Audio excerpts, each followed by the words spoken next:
Всем добрый день, дорогие подписчики! В сегодняшнем ролике мы говорим о ревизии после ПКС. По вашей просьбе я наконец-таки решила снять ролик и рассказать те случаи ревизии после протезирования колена, которые мне попадались за последние несколько лет. Я вам расскажу, по какой причине, в том или ином случае была замена коленного сустава, вернее, замена протеза, и также я вам расскажу небольшую, краткую такую историю каждого пациента, которого я видела в данном случае. Напоминаю вам, что ревизия ПКС – это фактически повторная операция, повторное протезирование после первого ПКС. То есть, когда по какой-то причине наступает такая ситуация, что нужно поменять протез. Итак, рассказываю вам те истории, которые мне попадались. Первый случай ревизии ПКС – это случай, когда был некачественный цемент. Это было цементированное протезирование, протез колена. И я не знаю, как объяснить то, что произошло, но тем не менее случилось так, что у этого человека, у этого пациента ему поставили протез, но цемент, на который фиксировался протез, он оказался некачественный. Как объяснял мне пациент, которому, как объяснял сам врач, случилось так, что по какой-то причине они закупали, цемент вне Канады, вне нашей страны, и был завезен цемент плохого качества. И в данной партии там было несколько пациентов, не только он один, которому в будущем заменили протез полностью. Причем после первого протезирования у этого пациента прошло там что-то около 2 лет. 2, максимум, может быть, 3 года. То есть, в этом случае это просто некачественный материал при протезировании.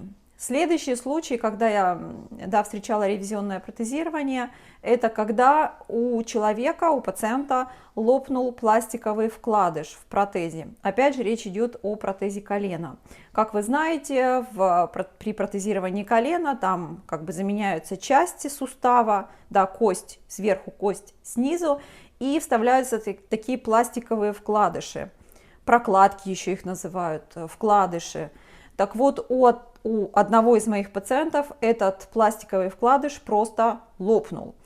Причем пациент не делал ничего особенного, как тут можно сказать, может быть, он там как-то слишком использовал свой протез, либо что-то делал не так. Нет, это был обычный пациент 60 и плюс, может быть, в районе 70, мужчина, который просто однажды утром встал, поставил ноги на землю и услышал такой как хруст, и потом начались боли, и в общем-то оказалось, что вот этот пластиковый вкладыш, непонятно вообще по какой причине, он просто лопнул.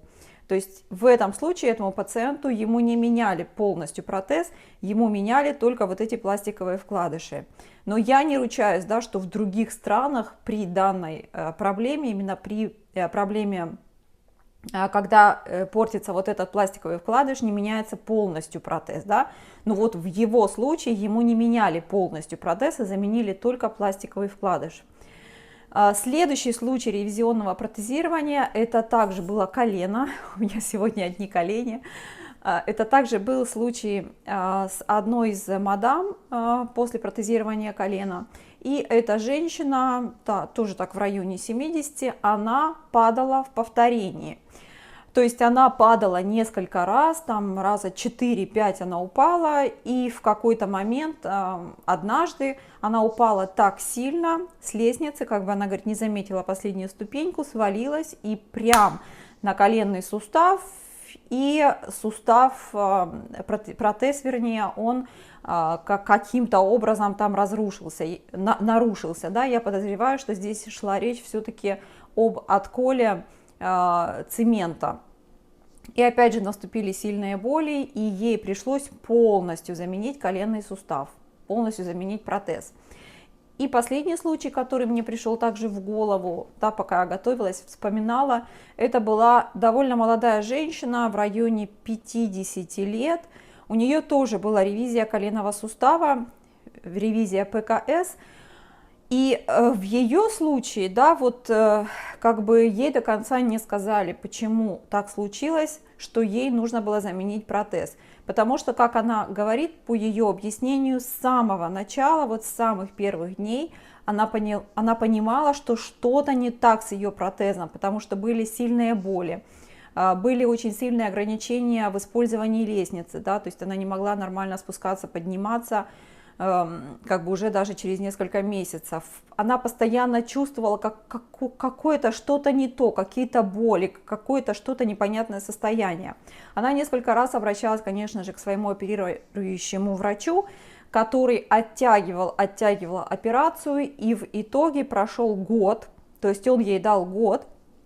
Она пробовала там разные варианты, физиотерапию, да, и упражнения, и как-то ничего не работало. И в конце концов, по истечении года, тот же самый врач ей поставил второй протез, то есть заменил полностью протез.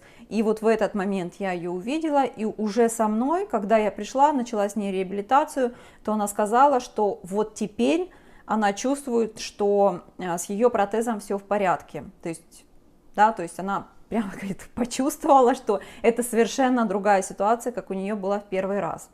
Вот вам, пожалуйста, случаи ревизионного протезирования, которые мне попадались, и, наверное, вопрос, который вас интересует многих, которые, да, люди с протезированием, это сколько служит протез, и встречались ли мне случаи замены протеза в случае негодности протеза, то есть по прошествии какого-то времени. Я вам подтверждаю, что нет, таких случаев у меня не было. На сегодняшний день у нас считается, да, как мы объясняем пациентам, служба протеза составляет 15-20 лет и выше. То есть, соответственно, если человек был прооперирован в районе 60-65, то считается, что этот протез с ним остается до конца жизни, что на практике, я вам скажу, так и происходит. Да, то есть у меня не было случаев, не могу вам сказать, что вот, да, я видела пациента, у которого была замена именно по истечении времени. Как только у меня появится такой пациент, я обязательно, конечно же, вам об этом расскажу. И еще небольшой такой подпункт, который также интересует многих. Восстановление после ревизии ПКС, отличается ли оно каким-то образом от первого? Я вам подтверждаю, что да, к сожалению, к большому сожалению, отличается. Как правило, люди восстанавливаются сложнее, тяжелее.